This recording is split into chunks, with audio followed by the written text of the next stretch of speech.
Hey y'all, it's Katie. Welcome back to From My Vanity and welcome to a monthly makeup review. It is the end of another month and the end of 2018, or by the time you're seeing this, it's already 2019, but I'm filming this at the end of 2018 and hard to believe that the year is gone. It's done. It was a whirlwind of a year for me, but today is not about that. It is about the makeup that I tried this past month in December, and we're gonna talk about my favorites and my fails and the products that just kind of wound up in the middle. They were just okay. They had their hits, they had their misses, they were fine. Before I get into it, like I always try to say, I got the inspiration to start the series from Samantha March. I will have her channel linked down below. She does something very similar, and I basically copied her and started doing it on my channel. So I always have her link down below so you guys can find her. I love her, and if you like these videos of mine, you definitely need to check out hers. Hers are around the 20-30 minute mark depending on the month, so it always makes me feel good because mine are usually around that number too. So another long video girl is out there doing these monthly makeup reviews, and I absolutely love watching hers. But anyway, let's just jump right into it. There actually isn't a whole lot of products to talk about, so maybe this will be a really odd short one for me, but let's just go ahead and jump right into it. First off, like always, I like to start with the fails and kind of work my way up to my favorites. And actually this month, it wasn't too bad. I didn't have any like drastic fails. The products that were fails were just kind of like, we're gonna talk about it. But the first fail is gonna be the Pop Beauty Perfect Pout Liquid Lipstick, and I have the shade Basic B. I actually got this from Young Wild and Polish here on YouTube. I bought some makeup from her because I follow her on Snapchat, and she does kind of makeup sales there every now and then, and she included this in the package when she sent it out to me, and so I was like, oh cool, I'll get to try. I always hear people talking about Pop Beauty, and I was really curious about these. One thing I will say, bulky packaging for what it is. I feel like it's a little unnecessarily big for a liquid lipstick when I feel like it doesn't have any more product than typical. It has 0.16 ounces. I wasn't a huge fan of this liquid lipstick because I felt like the formula was rather thick, which is nice to make sure it coats the lip well. It doesn't like leave a lot of streaking, but I felt like it just dried down a little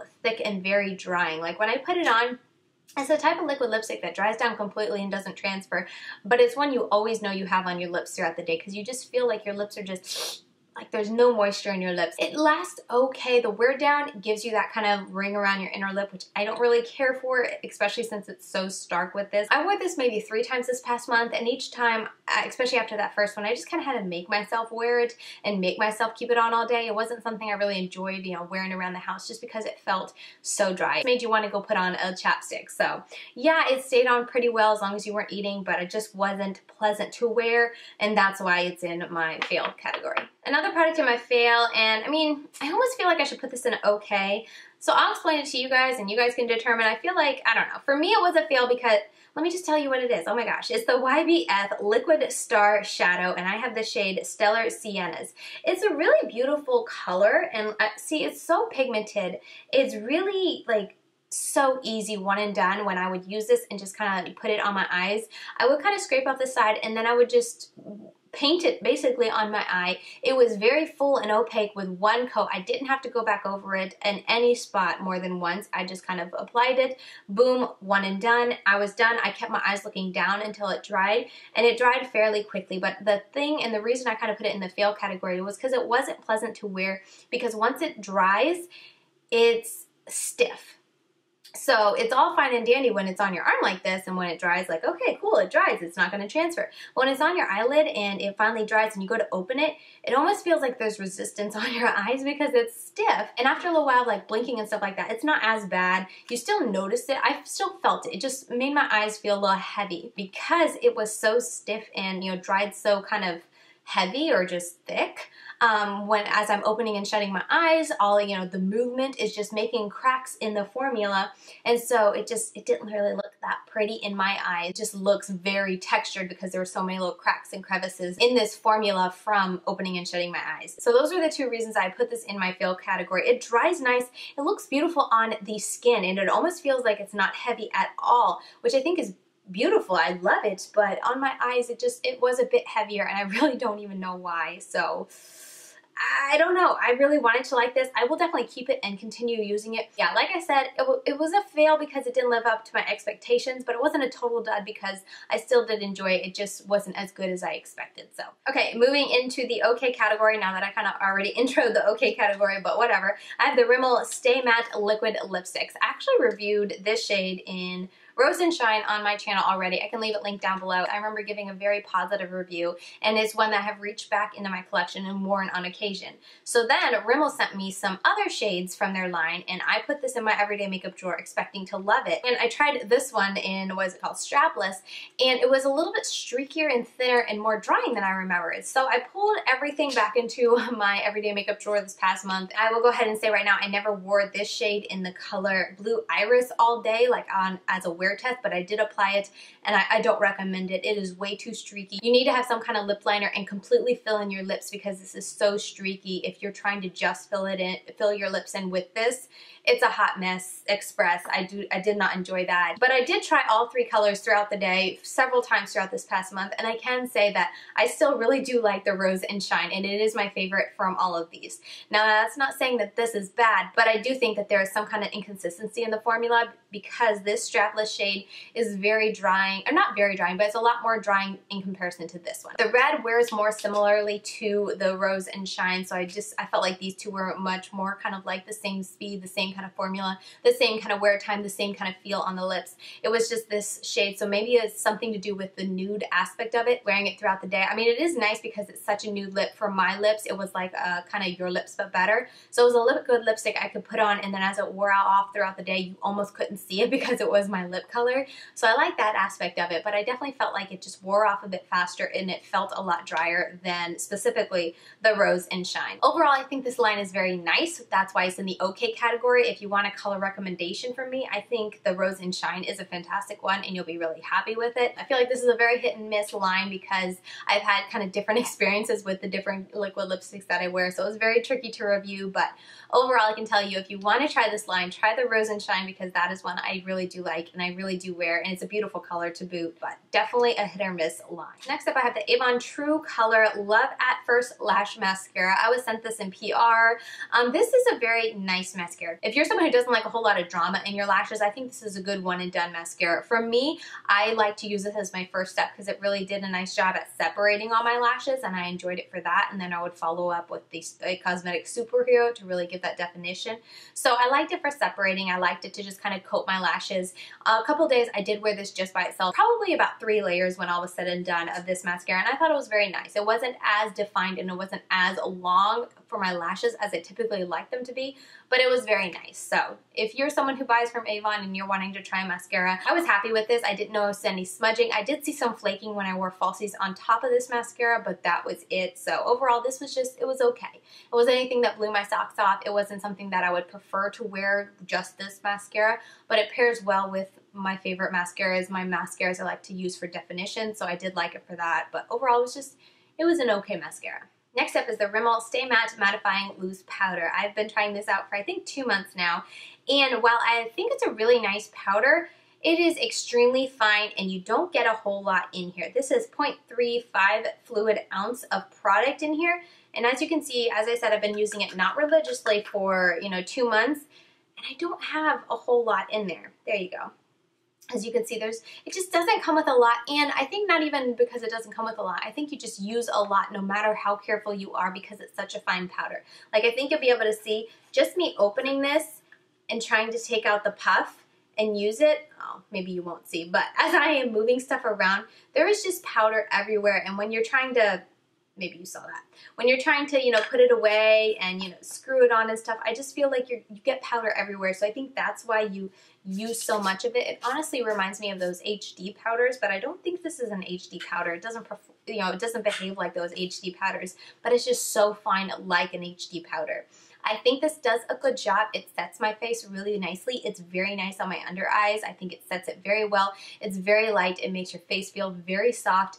But when I was using it on my face, I would have to hold my breath and then kind of apply it and then kind of like sit back to let all the fumes and the powder that was in the air settle, and it took a little while for it to kind of all go away, and I would just have it all over me. It wasn't my favorite to use because it's more of a high maintenance one because, like I said, you get so dirty just opening the container up. It's now all over my skirt, yada yada. So anyway, I was telling you that because I think that's why you go through this so quickly. So If you're someone who doesn't mind the hassle of a very fine powder, I think it does a good job. But for me in the drugstore and my preferences, I'd probably repurchase the Coty and then the No. 7 pressed powder over this one. But it is nice, but it's in the just okay for all those reasons I just mentioned. Okay, let's talk about the Mavie Take Me to Hong Kong palette, and it is what is on my eyes today. This palette is so pretty. I was so excited when I first kind of opened this and put it in my drawer to use because I thought it would be such a fun color combination. Now, the first thing I have to say is, let me figure out how to hold this without blinding you guys. The first thing I have to say is these greens, and it wasn't until I sat down to do a look, but I don't know if you, yeah, they're identical. And I swatched them and I used them on my eyes, and there is the tiniest difference between this. I mean, so teeny tiny that you have to be up close and personal to tell a difference. Like this one is a bit lighter than this one, but when it's on your eyes, you cannot tell a difference. And for this look today, I did the darker green on the outside of my eyes and then the lighter green in the middle. You can't tell a difference. And I was really disappointed because that was kind of a waste of a pan in my opinion. Oh, I do want to say on my last monthly makeup review when I reviewed the Take Me to Santorini palette, I actually had Mavie comment there and I pinned it so you guys can see. But I had said that the Santorini palette smelled like chemicals very strongly, and they said that is from the glue used in the pan, and they were going to notify their shipping or whoever creates the palettes to let them know the smell's too strong or whatever. So that's where that smell came from. I do not smell it with this palette.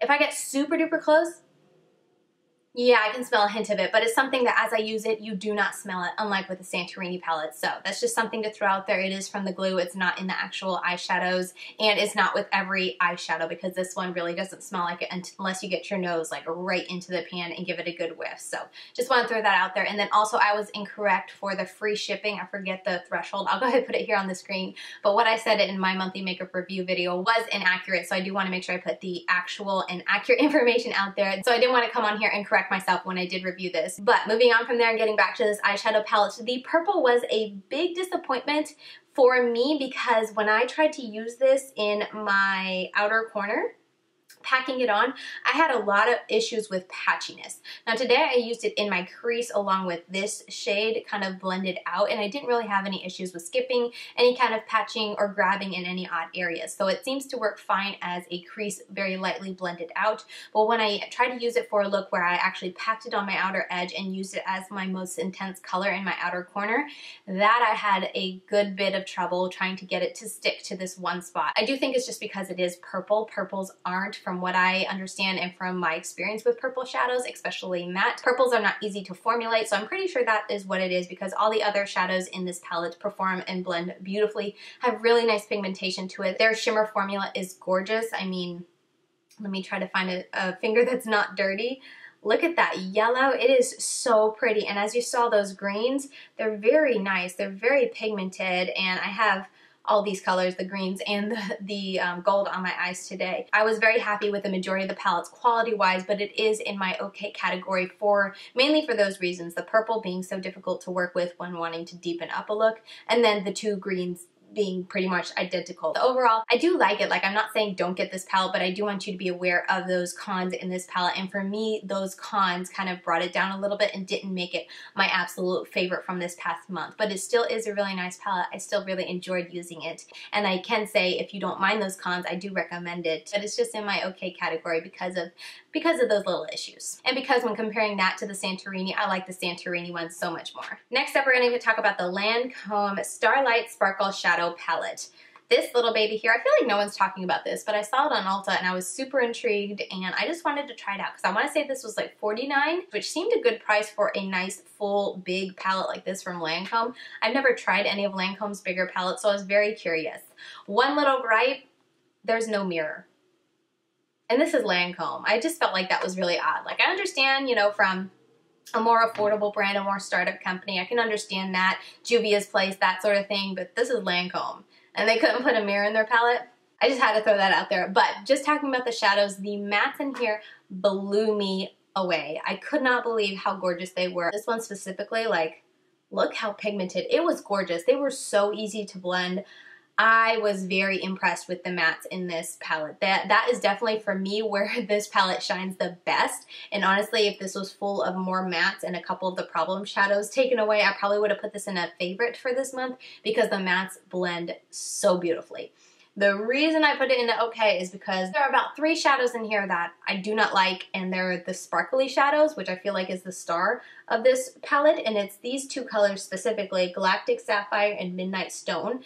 They are the deeper shades, which I felt like this was a little bit of a repeat, having these 2 deep shades and then a black and then this shade up here. I don't know, it just, on the eyes, they kind of all look the same. But these 2 shades right here, I just was not a fan of it. And in person, you can actually see where all the sparkle in it kind of just streaked and is in one odd spot, and then the rest of the shadow is diffused. So those are huge disappointments. I did do an eye swatch video of this. I had no idea if it's going to be live or not. If it is, I'll link it up here. If it's not, stick around. It should be coming soon. This is definitely a palette where I would say prime your eyes and also put down a concealer, and don't set your concealer because these shimmers need something to stick to, especially these. I would say these, make sure you use a glitter glue. When talking about these 2 specifically, and even this shade up here, using that on the lid, they're a lot nicer. It takes a lot of back and forth. Like, this is definitely a shadow I would make sure I would get, like, really press my brush into there, and then I would more so press it onto my lid with my brush instead of like kind of swiping it on like you tend to do. I felt like it looked the best. If you're someone who uses your finger, I feel like the finger is probably the easiest way to go. It just really needs that pressure in order for it to look nice. I did wear this in my Ulta tips and tricks video. I can have that linked up here if you want to see how that looks. And I thought the look was gorgeous. I really enjoyed all the looks that I got from this, but there were definitely little tweaks that I had to do. All right, my camera was full, so I'm sorry if I'm sitting in a different spot because I had to get up and change it up. But yeah, you definitely had to have glitter glue with those shadows, or you would just have glitter falling out on your face throughout the day. But that was really the only con to this palette. I thought these are very pretty if you don't mind taking that time to really press them on. The mattes in here blend so beautifully, as I said, and these 2 shadows are really pretty. They worked really nice as inner corner highlights. I could talk all day, and I feel like sometimes as I'm talking, like, oh, it sounds more like a favorite, but then, you know, I have to remember how it is actually putting it on my eyes, and then that's why it kind of drops down a little bit and it lands in the just okay, because it's a little finicky to work with, but once it's on your eyes, it's gorgeous. So next for the okay, I actually don't have it here, so we're going to be putting it up here, but it is the Catrice Liquid Foundation. I think it's HD Liquid Foundation. Actually, today just took it back. I was taking it to the Ulta store to hopefully exchange for my correct shade, but all the bottles they had in my store had already been opened, so I was like, you know what, I'm going to return it, and I'll buy it online in my correct shade because I didn't want to open bottles. So anyway, I ended up returning, so I don't actually have the bottle here to show you, but I can still review it because I wore it a lot this past month. And let me just say that it was a big disappointment for all the hype that it has. I was really hoping for a really great foundation that was super affordable from the drugstore, because everyone that was reviewing it said that it looked super matte when you finished your face. It lasted well throughout the day. It made you look flawless. It had great coverage. And while I say yes to the great coverage, it was very light on my face, but one, it oxidizes terribly. Like when I put my foundation on to start the day, it looks great, but give it an hour and I was like a shade or 2 darker. So I didn't like how much it oxidizes, which is why I went and was going to exchange it. But 2, I get so oily with it. And because I get so oily, it just falls right off my face by the end of the day. I would say it would last and look nice for maybe 4 hours.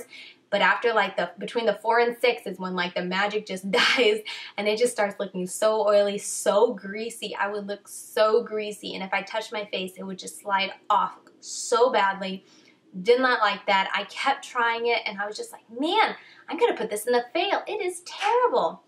And then I tried it with the Hard Candy Turn Me Matte Drops, and that made it work beautifully. So it definitely needs something else. Like this helps to mattify it. So I added a couple of drops of that, and then it lasted really nice, and I actually do enjoy it now. So that's why it's in the okay, because it's such an odd, it's so odd because it's kind of a fail, but with some help, it is really beautiful. It gives you nice coverage. It sits really lightly on the skin. It looks very nice. It looks like skin on your face. It doesn't look super cakey or anything, but it still gives you really nice coverage.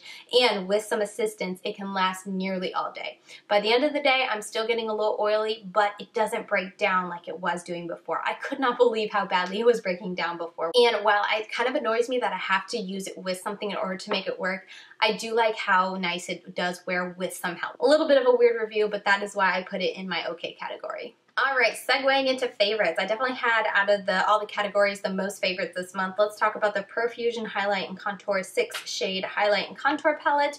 I am using this today to set my under eyes, to contour, to bronze, and to highlight. I thought this was a very nice palette. For the two shades that you can use to set your concealer, I definitely would only use this side of the palette. This is a little too pinky for me. It doesn't look too bad, but when I was using it on my under eyes, I felt like it was just pinking it up a little bit, and I don't like to bring pink into my face, so I used this shade and I thought it worked great.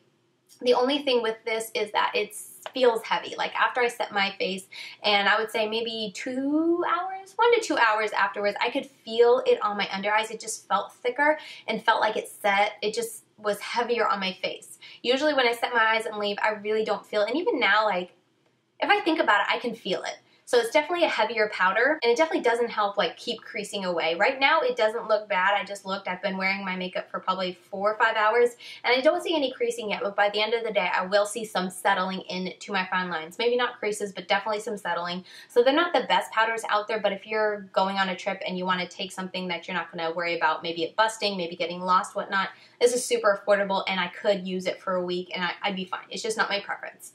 The contours and the bronzing shadows, I actually absolutely love. This was really nice to use as a contour, and then depending on like how my face was looking, if I was, you know, my complexion was a little too light, a little too dark, I could mix and match these two, but I used all 3 of them for my face, and I loved them. They blended very nicely. I had no problems with that. I will say though that these are not waterproof, because when I was trying this, there were several nights I gave my kids a bath, and you know, splashing and whatnot, you would get streaks of it through your powders, so definitely not waterproof. But I did enjoy it and thought they blended beautifully and lasted very well throughout the day. Like at the end of the day, washed my face off, I still saw my contour very nicely. And then last up, the highlight, once again, wears well throughout the day. Very blinding highlight. So overall, for the price, this was a hit. I thought it was very nice. I feel like Profusion, I go back and forth. Sometimes I get wins like I do today, and then last month, like it was a big dud. So whoever knows, but this palette in my eyes was a big win. Next up, we're going to talk about the Makeup Forever Matte Velvet Skin Foundation. I am wearing this today. If it looks at all dark, it is not the foundation's fault. It is the powder I put on top of it. It's that fault because it always darkens my foundations. But without that powder on it, this by itself is my perfect skin match, which is a beautiful thing because the Catrice foundation that was also trying this month, way too dark. Last month, both foundations I was trying way too off. I think they were both dark. I can't even remember now, but it is just so hard to find a good foundation that actually matches me perfectly and isn't too pink, isn't too dark, isn't too orange, and this is it. So right there, it was winning because I could just put this on my face. I didn't have to do anything else. I didn't have to try to lighten it with concealer. I didn't have to try to darken it with powder. It was perfect. So thank you, Makeup Forever. But besides that, the product itself is very nice. It is exactly as it says, a matte velvet. When you put it on, it's a very soft matte. Even now, like my face has a healthy glow to it. So if you like matte, matte, matte, matte, matte, you won't like this because it definitely does still have some kind of health. I just feel like I look healthy. While I still am and do enjoy my matte looks, there is something to say for a more matte velvet look with a little bit of a sheen because you're in person, you look more, not healthy, but you look more less makeup-y, I guess is the word. It just looks more natural, and I really do enjoy that about this. This lasts beautifully throughout the day. At the end of the day, when I take my makeup off, which the end of the day for me is like 12 to 14 hours of wearing it, I get some breaking up around my nose. It's a little worn off around my mouth from like wiping and eating and stuff like that, but besides that, everywhere else still looks beautiful. Yeah, and besides that, there really isn't much more to say. It blends beautifully. I've used it with a brush. I've used it with a sponge. Both ways I really enjoyed. It's so easy and effortless to put on. It kind of almost blends itself. When it's on the skin, it feels very light.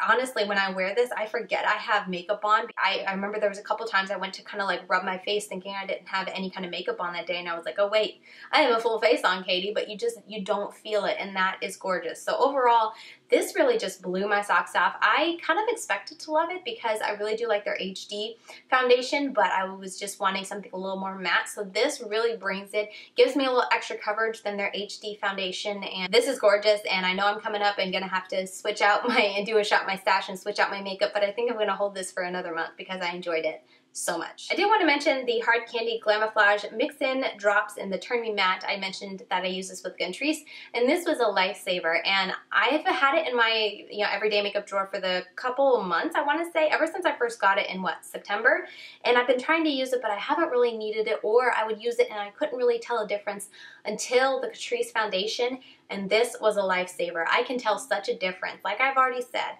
you've already kind of gotten the review. This helped keep my foundation matte, and because of that, it helped keep the foundation on my face. So this is definitely something that I totally think makes a difference, and is definitely something I can see myself getting really good use out of it, not only for the Catrice foundation, but for other foundations in my collection that I maybe don't use often because it's foundation that kind of slides off my greasy face or my oily face throughout the day. I want to try it with this now and see if that solves the problem like it did for my Catrice one. Very impressed with this, very happy that it made a difference, and this is like a little secret weapon that I feel like would be really good to have in your makeup collection for those foundations, at least if you're oily like me, but for those foundations that aren't holding up, to have like something to add to it to make them work. Next up is the NYX Liquid Crystal Body Liner. I have it in my crease today, and I think it is absolutely beautiful. I love this. This is actually, I would say, it's more intense and has more color to it than the Urban Decay. You can't hardly even see it. More of a finely milled glitter than the Urban Decay Heavy Metal Glitter Liners. The Heavy Metal Glitter Liners are thicker. This is more of a fine glitter, but because of it being so fine, I feel like it looks more pigmented than the Heavy Metal Glitter Liners from Urban Decay. So overall, I really was impressed with this. I really didn't have any issues of it falling out on my face throughout the day or wearing away in my crease, which is impressive because it's in your crease. It's constantly moving around. I will say though, this is a body liner, so I don't know if it's not supposed to be used on your eyes, but I use it on my eyes, so look into that for your own self if you're at all concerned, but I haven't had any issues. It's like an affordable dupe for the Urban Decay Heavy Metal, so win-win. Next up is the Cargo Cosmetics Bronzer in the matte version. This is really nice. This is kind of like a high-end version of the Butter Bronzer from Physicians Formula. More of that lighter bronzer that is really nice to kind of just warm up the perimeters of your face. Blends beautifully like a dream. I love that about it, and yeah, I feel like this is going to be short and sweet. I think I hear Gideon waking up, so I better hurry, but it was just an easy product to love because it blends so effortlessly. I'm not the biggest fan of the packaging. It's a little tricky to open sometimes, but that's the only con. So overall, I did like it. And last up, I have the Magic Mini by Juvia's Place. This palette, this was sent to me by subscriber Crystal. I was so very excited, and I really do enjoy it. I did a palette bingo with this, if you want to see. It was the most interesting palette bingo I have ever seen, but I really did like the look I ended up. It definitely took me outside my comfort zone, and the other looks that I did with this palette was just so fun. All the shades are just a lot of fun. I love kind of pairing just 2 or 3 of these shadows together to get different colored looks. If I wanted more pink, if I wanted more gold, if I wanted more of a red look, if I wanted more cool tone silver, you can get a lot of different looks out of this palette, and I just think they blend beautifully. The mattes are just so pigmented and creamy. It just meant a lot to me. I'm having a hard time coming up with the right words, but overall this was just a special palette, just knowing that I came from a subscriber. But even that out of the way, it is a very good palette. You definitely have to like the colors in here because it's a more of an interesting color combination. There's a lot of very deep colors in here, so I definitely got a lot of very smoky colors and smoky eye looks, which I'm all down for, and I felt like it was very season appropriate with it being winter. But overall, I was very happy with this. I thought they blended gorgeously. I thought they lasted very nicely, but overall, this was a win from this month, and it's a special palette, and I will always treasure it very fondly. Thank you, Crystal. Alright, so that is going to do it for my makeup monthly review for December, the last monthly makeup review for the year. My camera is flashing. I pray I can get through this outro without it dying. But thank you guys so much for watching. I hope you guys enjoyed hearing all the reviews from this past month. And yeah, as always, I just hope it's informative for you guys. And thank you guys so much for watching. I know these videos are always very long, very long-winded. I talk a lot, but no, just looking at the view count on these monthly makeup reviews and seeing that they are still fairly high while some of them can be over half an hour long, I am so very appreciative, and I just thank you guys for taking the time out of your day to watch them each and every time. So yeah, thank you guys so much. Thank you guys so much for a wonderful 2018. I know my own personal life was a little crazy and hectic, but my YouTube life was amazing. You guys were so supportive, so very sweet, and I appreciate you guys so much. So thank you guys so much once again for watching another long-winded video from me, and I will see you very soon in my next video. Bye guys.